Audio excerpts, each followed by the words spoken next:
amém? Então, capítulo 1 diz assim, capítulo 1 de Neemias, verso de número 1: palavras de Neemias, filho de Acalias, no mês de Quisleu, no 20º ano, enquanto eu estava na cidade de Suzã, Hanani, um dos meus irmãos, veio de Judá com alguns outros homens, e eu lhes perguntei acerca dos judeus que restaram, os sobreviventes do cativeiro, e também sobre Jerusalém. E eles me responderam: aqueles que sobreviveram ao cativeiro e estão lá na província passam por grande sofrimento e humilhação. O muro de Jerusalém foi derrubado e as suas portas foram destruídas pelo fogo. Quando eu ouvi essas coisas, eu me sentei e eu chorei. Passei dias lamentando-me, jejuando e orando ao Senhor dos céus. Então eu disse: Senhor Deus do céu, Deus que é grande e temível, fiel à aliança e misericordioso com os que te amam e obedecem aos teus mandamentos, que os teus ouvidos estejam atentos aos olhos ao teu servo, e que de dia e de noite em tudo o Senhor favoreça os teus filhos, o povo de Israel. Eu confesso os pecados nossos, dos israelitas, que nós temos cometido. Temos agido de forma contrária ao teu povo, agimos de forma vergonhosa e corrupta. Capítulo 2 aí, só o comecinho. No mês de Nissan, no 20º ano do rei Artaxerxes, na hora de servir-lhe o vinho, levei-o ao rei, e nunca antes eu havia estado tão triste na presença dele, do rei. Por isso o rei me perguntou: por que o seu rosto parece tão triste, se você não está doente? Essa tristeza só pode ser doença do coração. Com muito medo eu disse ao rei: que o rei viva para sempre. Como não estaria triste o meu rosto, se a cidade em que estão sepultados os meus pais está em ruínas e as portas foram destruídas pelo fogo? O rei me disse: o que você gostaria de pedir? Então eu orei a Deus e respondi ao rei: se for do teu agrado, deixe com que o teu servo contar com a tua benevolência, e que ele me deixe ir, e que o Senhor me deixe ir onde os meus pais estão enterrados em Judá, para que eu possa reconstruí-la. Então o rei, estando presente também a rainha sentada ao seu lado, perguntou-lhe: quanto tempo levará a viagem? Quando você vai voltar? Eu marquei um prazo com o rei e ele concordou. A seguir acrescentei: se for do agrado do rei, eu poderia levar cartas do rei aos governantes do Trans-Eufrates, para que me deixassem passar até chegar a Judá, e também uma carta para Asaf, guarda da floresta do rei, para que ele me forneça madeira para as portas da cidade, que fica junto ao templo, para os muros da cidade, para fazer a resistência que irei ocupar. Com isso, verso 9, fui aos governadores e lhes consegui as cartas do rei. Ok? Preste bem atenção então. Nós já falamos algumas vezes sobre esse período da história aqui de Israel, que é um período em que o povo de Israel ficou preso, literalmente virou escravo em terra estrangeira. E a época de Neemias é uma época que o povo está ainda vivendo um período cativeiro, já chegando num período final desse cativeiro. Tanto que o texto diz que alguns moradores de Judá foram até Neemias dar notícia para eles dos sobreviventes que ficaram lá em Jerusalém. Inclusive Ezequiel foi um desses sobreviventes. O profeta Ezequiel, ele não foi levado cativo para a Babilônia e nem levado cativo para a Síria. Ele ficou lá, e ele também era um dos sobreviventes. E aí então, nesse caso aqui, a gente vê Neemias recebendo essa notícia, aonde esses irmãos trazem a notícia de que Israel está devastada, tudo está realmente destruído, está acabado, o povo não tem mais muralhas, eles estão em perigo, os irmãos que estão lá estão em perigo. E o texto diz que Neemias se abateu profundamente, com isso e fez uma oração ao Senhor. E ele orou ao Senhor pedindo perdão pelos pecados dele e pelos pecados de Israel. Senhor, perdoa, nós envergonhamos o teu nome, nós fizemos coisas erradas. Ele ora pelos pecados, inclusive ainda lá, que ficou do passado do povo de Israel, né? E isso é uma coisa então que nos chama bastante atenção. Mas eu quero que você então pegue comigo aqui alguns pontos que esse texto ele é maravilhoso e traz certas lições para a nossa vida que nós deveremos refletir. E como eu orei aqui, o grande triunfo do Evangelho está quando o cristão ouve e pratica a palavra, né?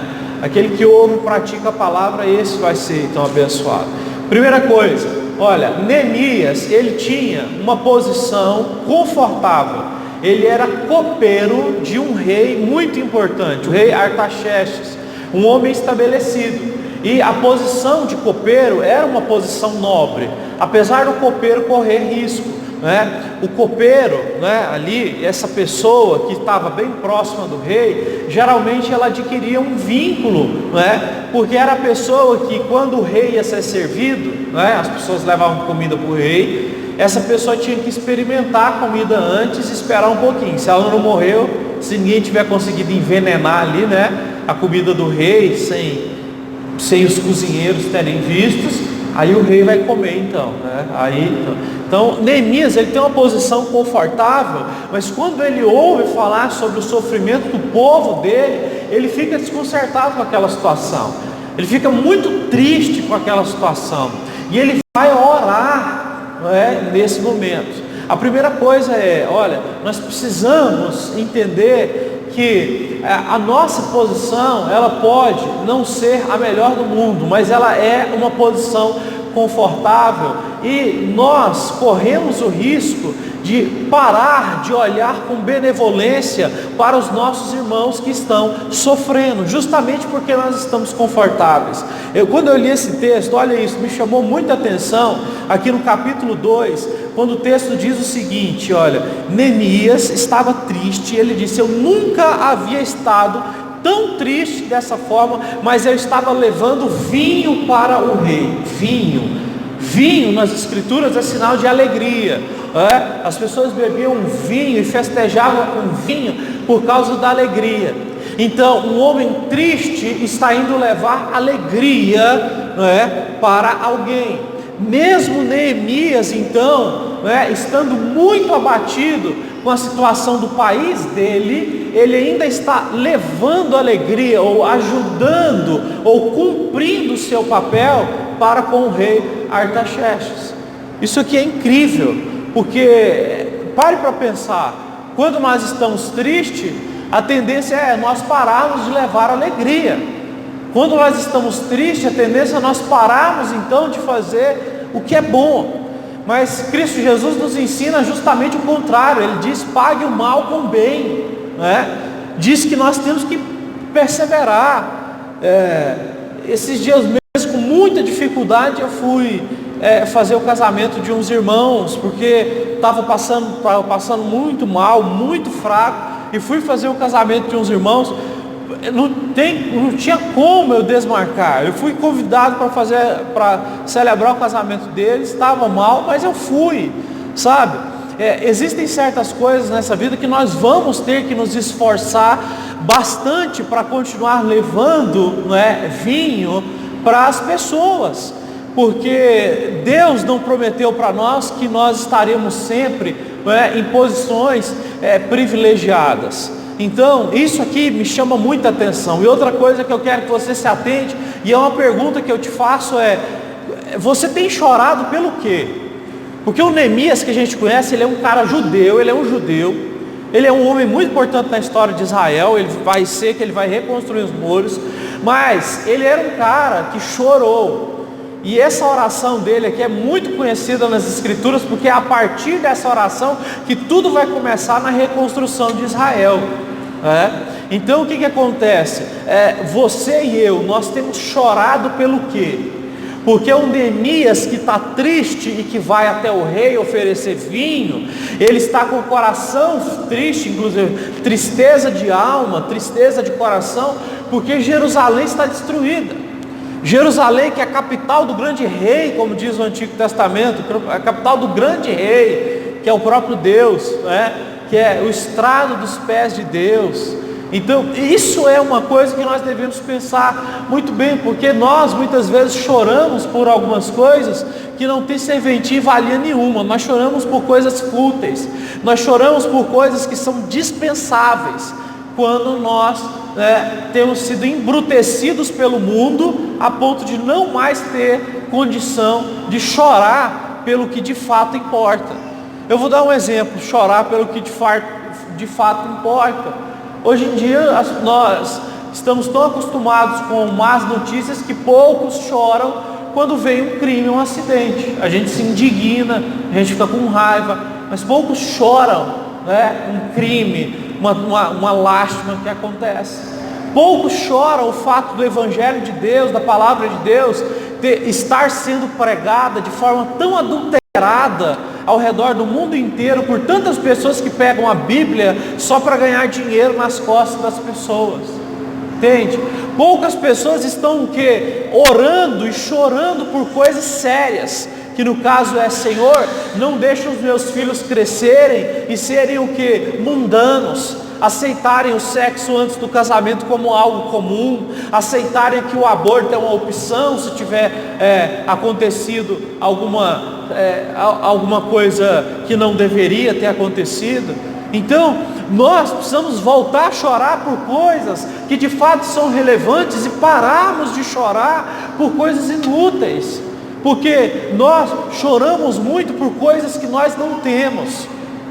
Isso é fato. Pare para perceber quantas vezes a gente já chorou porque a gente não tem alguma coisa que a gente queria ter, que a gente não tem um bem material que a gente queria possuir, que a gente não tem possibilidade de ter um serviço, qualquer tipo de serviço de turismo, serviço de qualquer coisa. A gente não tem a possibilidade, a gente chora, porque a gente vai lá e olha no Instagram, a pessoa está o quê? Se divertindo, está aproveitando a vida, e a gente não tem acesso àquilo, e a gente o quê? Simplesmente chora. E quando não chora, a gente simplesmente dorme com o coração enraivecido, com o coração totalmente trancado dentro de si, com ódio da vida e de tudo, como se a vida estivesse sendo pior conosco do que com as outras pessoas. Então, ele está chorando porque ele está dizendo: Senhor, o Senhor ama Israel, o Senhor ama Jerusalém.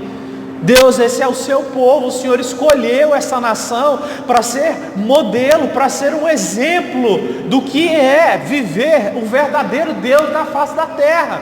E essa nação está destruída.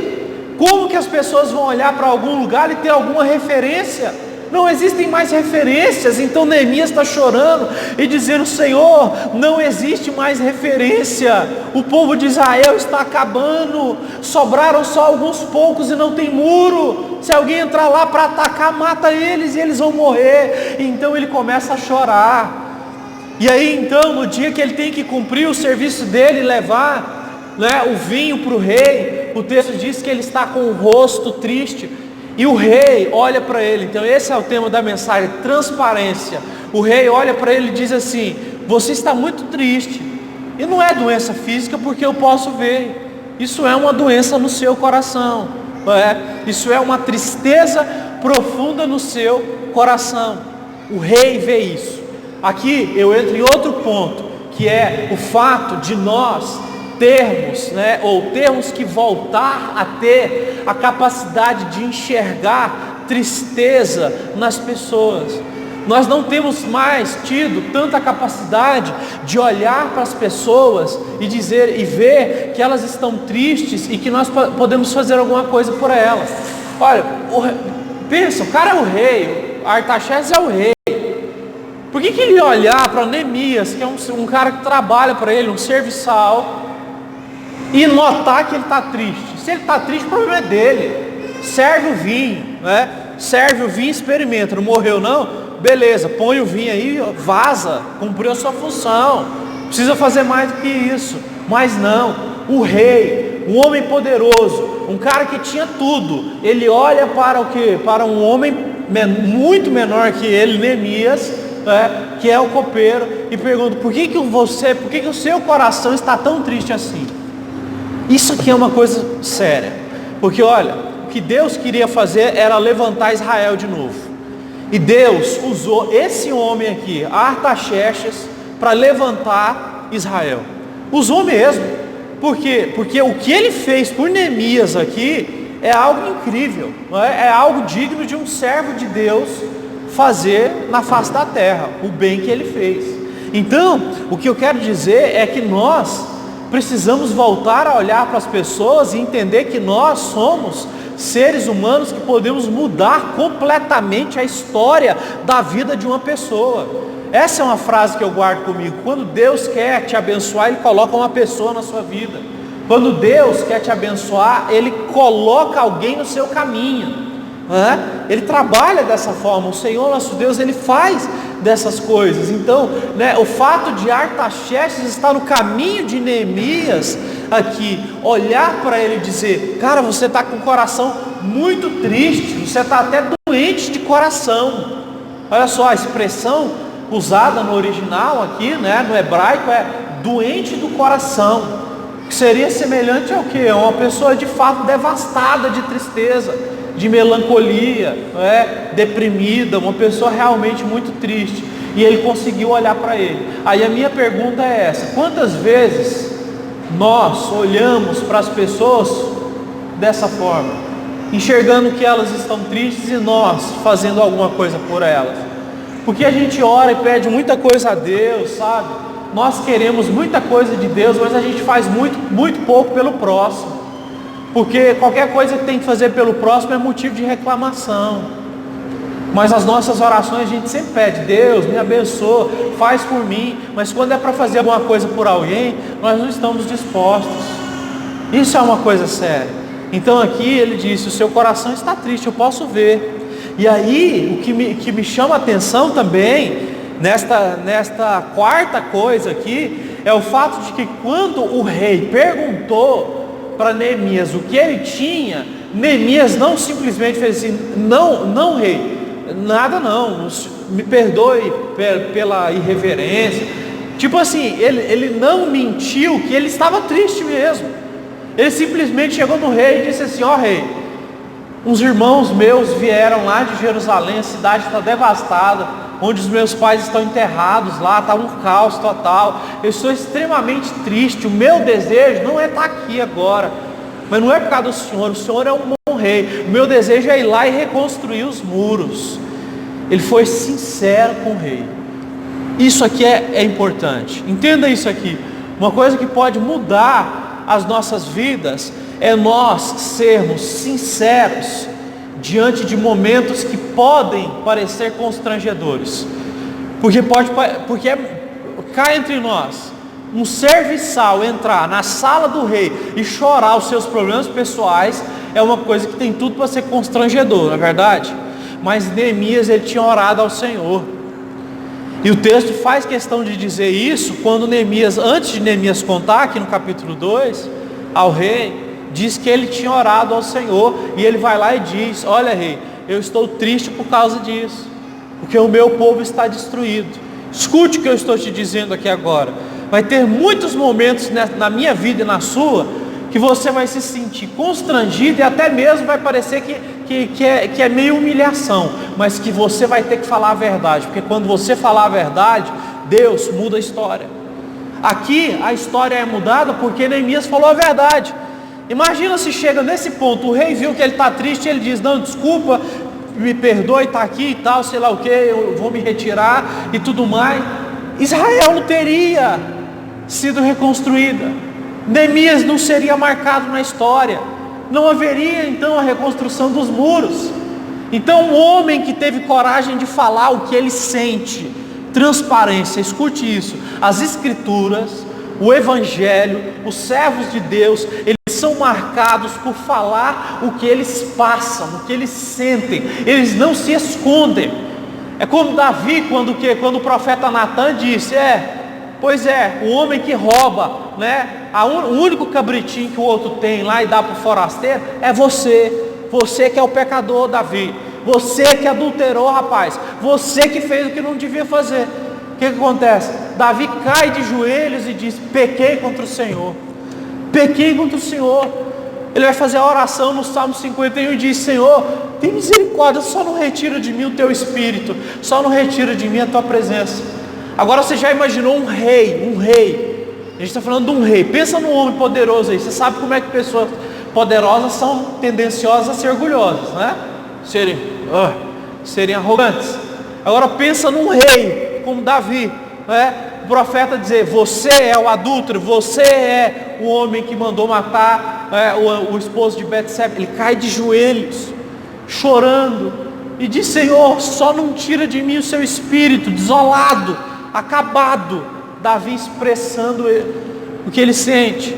É Jesus chegando o que? Na tumba de Lázaro, que tinha acabado de morrer, e as irmãs de Lázaro dizendo: Jesus, se o Senhor tivesse chegado antes, podia ter curado ele. E a Bíblia diz: o coração de Jesus se perturba e Jesus chora. Aí tem o verso bíblico, né? Capítulo 11, verso 35, se eu não me engano: Jesus chorou, né?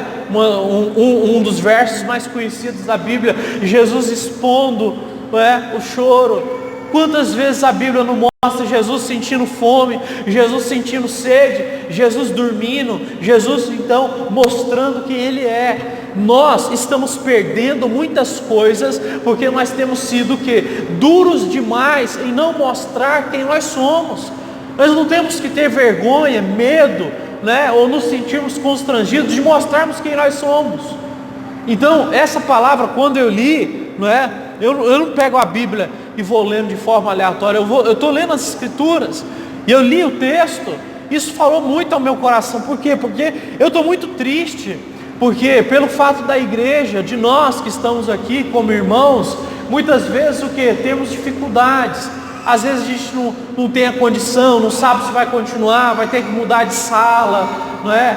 Aquela tristeza de coração pela igreja. Não importa se mudar para um lugar menor, mas aquele negócio de que aquela tristeza de ver que nós estamos fazendo o que é correto, de que nós estamos procurando crescer, e vem esses impedimentos, porque para mim dinheiro é muito menor do que a obra de Deus, não é? Mas o que acontece? Mas se nesse momento está impossibilitando, a gente está orando e a gente ainda não teve nada, não aconteceu nada, a gente entristece. Então às vezes a gente simplesmente acha que tem que ser o que? Durão demais. E você não vai encontrar, não é, homens durões. Davi é um homem segundo o coração do Senhor por essa sensibilidade e sinceridade que ele tem diante dos sentimentos dele. Ele é o homem que com uma mão ele compõe o Salmo 23 belo, e com a outra mão ele pega uma espada e mata um homem, não é? E torce a espada até acabar com o intestino, o fígado, os rins, do opositor de guerra dele. Então, nós precisamos mostrar quem nós somos. Você está entendendo isso? Às vezes tem alguém que simplesmente precisava ouvir da sua boca: olha, eu não posso mais fazer isso, ou eu não tenho condições disso, ou eu estou triste para fazer isso, ou eu não quero mais fazer isso com você. Precisava ouvir alguma coisa que fosse verdadeira da minha boca e da sua, para que a coisa então toda começasse a caminhar, pudesse ver. Por quê? Porque Deus abençoa a verdade. A Bíblia diz que a verdade liberta, e esse foi o caso. Como o rei viu que Neemias estava triste, e Neemias foi lá e contou a verdade, ele foi direto no negócio. Ele contou a verdade. O negócio é o seguinte: meus irmãos estão lá na terra dos meus pais e tudo mais, tal, e falou. O rei responde para ele o seguinte, veja aí: o que você gostaria de pedir? Versículo de número 4. E aí ele vai de novo e diz: então orei ao Senhor dos céus e respondi ao rei: se for do agrado do rei, e se o teu servo puder contar com a tua benevolência, que ele me deixe ir à cidade onde os meus pais estão enterrados em Judá, para que eu possa reconstruí-la. Aqui foi a hora, era a hora dele, era que eu nunca. Tem que ter coragem para falar isso aqui, não adianta, porque você já percebeu, a gente tem coragem para fazer algumas coisas que a gente, para nós, coisas que a gente não tem coragem de fazer se for para alguma coisa envolvendo o campo espiritual, Por exemplo, às vezes um rapaz vai pedir uma moça em namoro, faz alguma coisa muito maluca, uma estripulia. Mas às vezes quando é para fazer alguma coisa séria, envolvendo o evangelho, não faz. Então isso é uma coisa séria assim que eu olho e percebo. Então ele foi direto. Tem pessoas que quando estão apertadas, elas são diretas, elas chegam no patrão e pedem aumento, não é verdade? Por quê? Porque elas estão precisando de dinheiro para elas. Elas vão lá e pedem, é assim que funciona. Aqui o caso de Neemias é o seguinte: o patrão dele, que era o rei, abriu a brecha e ele disse: o negócio é o seguinte, eu quero voltar e quero reconstruir. E como o patrão deu brecha, ele disse: e mais, o senhor ainda podia assinar uns papéis para mim, que para a gente pegar a madeira ainda ter tudo para reconstruir esse muro. O projeto era nobre, faltava alguém com coragem para o quê? Para fazer isso. Então levantou-se um homem com coragem, Neemias. Faltava alguém com recursos. O rei tinha recursos, e Neemias foi até o rei e o que? E pediu ao rei: assina as cartas para mim. Olha o que diz o texto aí, nós já estamos terminando para participarmos da ceia. Verso número 6. Então o rei, estando presente, a rainha também sentada ao seu lado, ele me perguntou: você vai voltar em quanto tempo? Quando você voltará? E eu marquei um prazo com ele, ele concordou. A seguir, verso 7, acrescentei: se for do agrado do rei, eu poderia levar cartas do rei aos governadores da Trans-Eufrates, para que me deixem passar até chegar em Judá. E também uma carta para Asaf, guarda-costa florestal do rei, para que ele me forneça madeira para as portas da cidadela que fica junto do templo, porque eu estou indo reconstruir, para os muros da cidade e da resistência que eu irei ocupar. Ele pediu isso. Então ele simplesmente foi lá e pediu. Então a verdade é o seguinte, que com Deus, se nós temos essa posição como a de Neemias, de chorar pelo que de fato doía no coração de Deus também, que era Jerusalém destruída, a gente pode ser sincero e a gente tem que ter ousadia. O texto diz, o que conclui essa mensagem, que é o fundamental, porque tudo isso aqui não vale nada se não é o que está no final do versículo 8, que é o seguinte: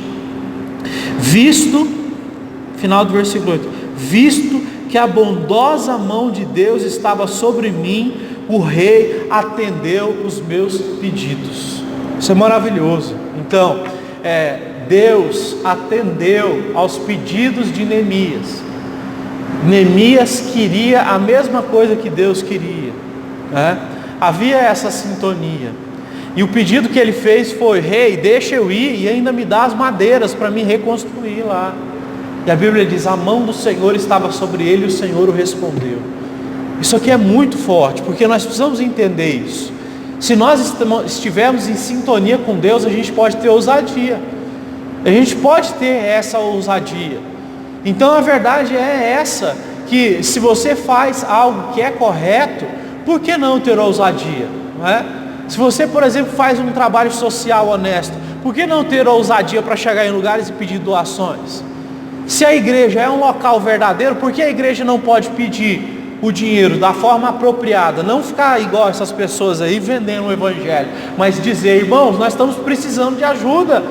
A igreja não quer fechar, e ela não vai fechar, porque ela pode não existir aqui nesse lugar, mas ela vai para outro. Então ajuda-nos, porque nós queremos continuar. Por que não fazermos isso, se isso está alinhado com o projeto de Deus? Então essa palavra fala muito forte ao meu coração. Você tem um projeto que é alinhado com o projeto de Deus? O seu choro é o choro de Deus? Essa é a questão. Neemias chorou porque Jerusalém estava destruída. O Senhor chorou com isso também. Jesus na porta de Jerusalém, muitos anos depois, Jerusalém ia ser destruída de novo. Jesus vai lá e chora e diz: Jerusalém, Jerusalém, você que mata os profetas, que destrói os altares, os sacerdotes.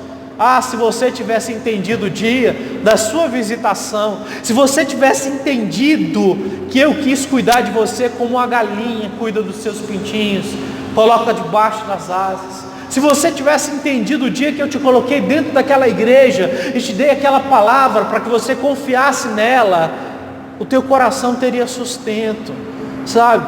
É isso que está acontecendo. O choro de Neemias é o choro de Deus. O pedido de Neemias é o que Deus quer atender. Pastor, Deus não responde às minhas orações. Ah, claro, a Bíblia diz que Deus responde segundo a própria palavra dele. Então, se nós temos certeza, por exemplo, que família é um projeto de Deus, nós vamos continuar orando pelas nossas famílias. Nós vamos continuar pregando para as nossas famílias, porque é uma coisa de Deus. Nós vamos continuar pedindo que as famílias fiquem unidas, que as brigas elas possam ficar de lado, que as pessoas possam se perdoar, porque é um projeto e a mão de Deus está sobre nós e Deus vai nos atender. Nós temos que ter essa convicção. Então só há ousadia em Neemias, porque há nele o entendimento que Deus está com ele, no plano que ele tem. Ele quer fazer uma coisa que não é para a glória dele. Era muito mais fácil ele continuar servindo vinho para o rei, gente. É o que eu estou dizendo. Nós precisamos entender isso.